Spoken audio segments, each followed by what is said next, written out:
Black Sea Fleet was one of Putin's biggest military failures in the naval conflict in Ukraine. Having suffered devastating losses, the Russian fleet is now functionally inactive. Once thought to be untouchable, Russia's Black Sea Fleet has been forced to withdraw from Crimea. This represents an important strategic victory for Kyiv. The sinking of the Moskva and repeated attacks on Sevastopol have rendered the fleet functionally ineffective. This retreat not only weakens Russia's naval power, but also signals Ukraine's growing dominance in the Black Sea. With Russia's ability to project naval power diminishing, Ukraine's asymmetric naval warfare continues to yield unprecedented results. Forced to withdraw from Crimea, the fleet is passive, unable to launch missile strikes or resupply Russian forces in southern Ukraine. The Russian special military operation in Ukraine has been a disaster for the Russian military. The loss of nearly 500,000 soldiers, thousands of tanks, and hundreds of the best aircraft to a supposedly inferior army in Ukraine has been eye-opening. But the forced withdrawal of the Black Sea Fleet from Crimea must have been very frustrating for those in charge of the Navy. And this despite the fact that the withdrawal is against Ukraine, which has no ships. In reality, it is inconceivable not only for Putin, but perhaps for the whole world. At the time of the Russian invasion in February 2022, the Ukrainian Navy had a Soviet-era frigate, the Hetman Sahaydachny. This ship had to be sunk in the Ukrainian port of Mykolaiv to prevent it from falling into Russian hands. At the time, it was thought that the Russians had full control of the sea. Of course, these assumptions later proved to be wrong. When Russia began its occupation on February 22, 2022, Russia had 74 ships in its fleet, most of them in Russian-occupied Crimea, which Russia annexed in 2014. But then, in April of that year, the Ukrainians sank the Moskva, the flagship of the Black Sea Fleet, in a naval battle that foreshadowed better days ahead for Ukraine. The embarrassment for Vladimir Putin's naval arm began with the loss of the flagship Moskva, a modern missile cruiser, the pride of its fleet. The Ukrainians sank it with their Neptune anti-ship missiles in April 2022, and Volodymyr Zelensky's army scored a major asymmetric and public relations victory.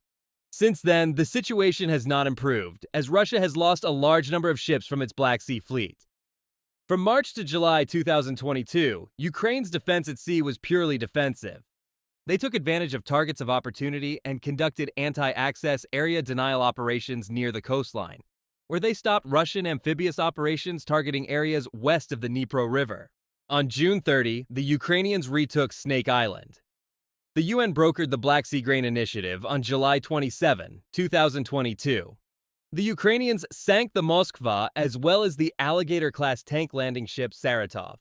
A year later, following Russia's withdrawal from the UN Black Sea Grain Initiative, the Ukrainians launched an offensive against Russia's fleet. The objectives of the operation were to neutralize Russia's Black Sea Fleet and isolate the Crimean Peninsula.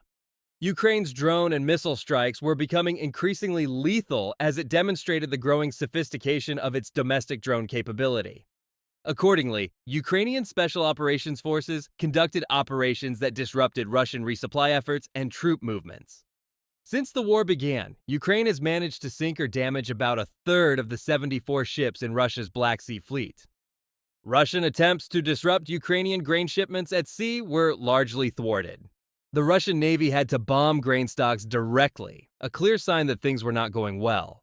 But the biggest indictment of Russian military power is that they were forced to move their fleet from Crimea to safer Russian ports because of Ukrainian drone and missile attacks.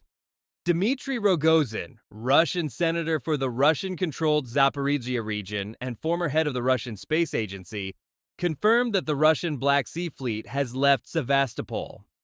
Russia was forced to change its domicile mainly because our large ships have become major targets for unmanned enemy boats.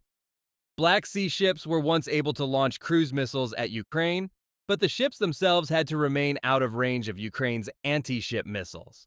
This is not what Putin and his admirals expected. Ukraine doesn't even have a strong navy, and the Russians have already lost the initiative and the overall means to wage war. Things started well for the Russian military in 2014 when it annexed Crimea and took full control of Sevastopol, an important seaport. Then, the Russian Navy was set for success. But after heavy losses against Ukraine, the Russians withdrew all warships from Crimea. In short, Russian leader Vladimir Putin has effectively lost the Black Sea War. The Black Sea Fleet was once the trumpet of Putin's propaganda mill after the seizure of Crimea. The vaunted ships turned out to be exaggerated. The Black Sea Fleet was originally planned to use long-range caliber land attack cruise missiles to use shock and awe to intimidate Ukraine into surrendering. These were useful at the beginning of the war, but with Russian losses and the repositioning of the fleet, they are no longer a factor. As the war of attrition continues, the Ukrainians have achieved a clear victory in the Black Sea, and like Russia's feeble attempts to threaten nuclear escalation, its Black Sea Fleet is clearly empty. The Black Sea is very important for Russia, as it is used to ship oil and gas to Europe and the Middle East. However, with only a makeshift navy, Ukraine has essentially won the Black Sea War. Russia's naval struggles have probably alerted US and NATO war planners to the effectiveness of the Navy in any conflict. Anti-ship missiles and drones can deny naval access to strategic waters. China is gambling on denying such access with its own anti-ship missiles, targeting enemy ships sailing near Taiwan and Okinawa. Putin's admirals are probably turning Putin's attention to the Arctic, where the Northern Fleet has better strategic control. Meanwhile, Russian ships are also struggling in the Mediterranean. Moscow ships often catch fire there, and they do not have the proper maintenance teams and capabilities to keep them sailing without mishaps. The Black Sea Fleet has been defeated in asymmetrical ways. It is no longer a factor in the war. Ukraine has surprised the world in the navies of other countries, including China and the United States, which have learned lessons about modern naval warfare. In East Asia, the game today and in the future will be played with anti-ship missiles and drones. Many ships may need to stay out of range of enemy weapons. Therefore, filling the region with many powerful ships to dominate a naval theater will not be as effective as it used to be. Experts attribute Ukraine's success to technological innovation, audacity, and Russian incompetence. In addition to missiles and airborne drones, Ukraine has used remote-controlled drone boats loaded with explosives similar to those used by Houthi rebels in the Red Sea off Yemen. Despite Russia's enormous superiority in firepower, they allowed Ukraine to tip the balance of the naval war in its favor. On the other hand, Russia could also lose its critical naval base in Syria. A Russian attack submarine stationed in Syria has officially left the Mediterranean Sea. The departure of the Kilo-class Novorossiysk will leave Russia without any known submarines in the region. The uncertain fate of Russia's naval presence in Syria could spell trouble for the submarine force amid other setbacks. Strategic Russian naval bases have been upended by conflicts in the Middle East and Ukraine, creating headaches for the Kremlin's navy, including its submarine force. Moscow now appears to have no attack submarines in the Mediterranean after NATO forces spotted its last known submarine leaving the region last week. The Portuguese military said it observed a Russian Kilo-class submarine moving in the country's continental exclusive economic zone near northern Spain on Friday. NATO Naval Command later identified the vessel as Novorossiysk. The Novorossiysk was spotted a few weeks ago in Tartus, a naval base in Syria that Russia has used for years. But the future of Moscow's military footprint at the facility, and in the country in general, has been thrown into uncertainty following the shocking collapse of the Assad regime last month. There are signs that Russia is reducing its forces at its bases in Syria. Losing Tartus altogether would be a significant blow to Moscow's navy, including its skilled submarine force, which relies on the warm water port to project power in the region and beyond. Satellite imagery in early December showed the Novorossiysk docking at Tartus, but by the middle of the month it was gone, along with the other Russian warships that were there. In recent weeks, some Russian Navy ships have been seen cruising off the Syrian coast, but the whereabouts of this submarine are unclear. If Syria's new leadership decides that Russia can no longer deploy its forces in Tartus, it would mean another setback for Moscow's navy, which has suffered a series of stunning losses in the nearby Black Sea since the start of the full-scale Ukrainian war nearly 3 years ago. Ukrainian forces have used missiles and naval drones to damage or destroy dozens of Russian Navy vessels during the conflict, including one of the 6 upgraded Kilo-class submarines used by Moscow's Black Sea Fleet. These attacks forced Moscow to withdraw the Black Sea Fleet from its long-held base in Sevastopol, a large city in the southwestern corner of the occupied Crimean Peninsula, to the port of Novorossiysk on the western Russian coast. If Russia cannot return to Sevastopol, this will lead to complications. For Russia, losing the ability to keep submarines in Sevastopol and Tartus is not ideal. Brian Clark, a former U.S. Navy officer and defense analyst, said the rest of the Kilo-class ships are based in St. Petersburg, where there is a large naval facility and dry docks for maintenance. Clark also said that the Russians are now having to redeploy their submarine forces northward rather than relying on warm water ports where you can get in and out year-round. In sum, recent developments have seriously weakened Russia's military influence in the Mediterranean and southern Europe. In the ongoing war of attrition, the Russian army continues to suffer heavy losses on the front line. According to information coming from the front, the Russian army's lines collapsed as Ukraine destroyed armored convoys in fierce clashes. The Achilles Battalion of Ukraine's 92nd Infantry Brigade detected an approaching Russian armored convoy in a recent clash. The Ukrainian army destroyed a Russian armored convoy attempting to resupply and reinforce its troops on the Oskil River. The Russians are trying to extend their control along the river to capture the city of Kupiansk in the Kharkiv region.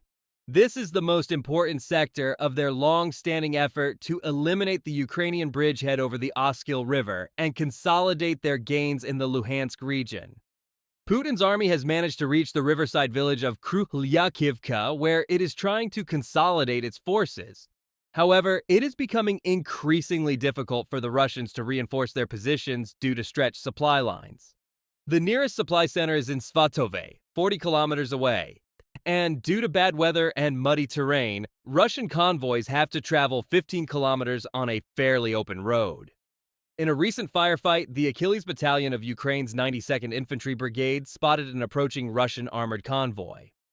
The Russians intended to bring assault troops of BTR-82 armored vehicles to Krylyakivka. Within minutes, several kamikaze drones attacked the convoy, disabling the armored vehicles. The Russian soldiers were forced to parachute out and continue on foot, exposing them to further drone attacks. One by one, the drones mercilessly shot and killed the soldiers, leaving behind the burning wreckage of 4 armored vehicles and the bodies of dozens of Russian soldiers strewn along the roadsides. Despite the massacre, Russian commanders continued to send large waves of mechanized troops, including tanks, to reinforce their infantry. However, the previous convoy suffered the same fate and was shot down by Ukrainian drones, inflicting heavy casualties. In 5 days of brutal fighting, the Ukrainian army destroyed more than 15 Russian armored vehicles and inflicted heavy losses on Putin's forces.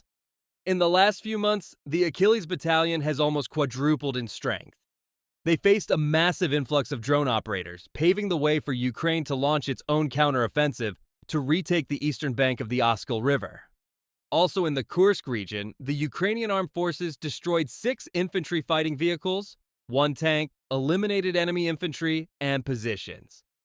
Soldiers of the 17th Separate Heavy, mechanized Krivoy Rog Brigade, named after Konstantin Pastushko in the Kursk region, destroyed 6 infantry fighting vehicles and a tank. The fighters also neutralized enemy infantry and attacked Russian positions.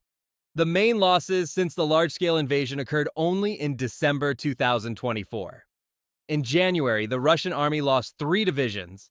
In January, the irrecoverable health losses of the Russian army amounted to 48,240 soldiers. This is equivalent to more than 3 motorized rifle divisions. The Ukrainian Defense Ministry reported this information on Monday, February 3rd. It is noted that the losses during the large-scale occupation of the Russian Federation were higher only in December 2024, with 48,670 soldiers. In January, our soldiers destroyed 230 enemy tanks. Considering that there are 31 vehicles in 1 tank battalion, the enemy conditionally destroyed and neutralized about 7 tank battalions. In addition, 573 armored vehicles are missing from the armed forces of Ukraine. Conventionally, this number corresponds to the number of armored combat vehicles of about 3 motorized rifle divisions. In addition, Ukrainian troops shot down 963 cannons last month. 1 artillery division of the occupiers has 18 guns. Thus, 50 artillery divisions were destroyed in the first month of the year. There were 5,087 military clashes in January. The enemy's tactical aviation dropped more than 2,400 guided aerial bombs on the positions of our defenders and our frontline cities, the General Staff said. In short, when we look at the first months of 2025, we can say that the intensity of the fighting on the front line remains high. We can say that it would not be wrong to say that 2025 will be a decisive year for Russia and Ukraine in the war that turned into a war of attrition. So, what do you think about this issue? We will be glad if you specify in the comments. Thank you for watching us. Do not forget to subscribe to our channel, turn on notifications, and like to support us.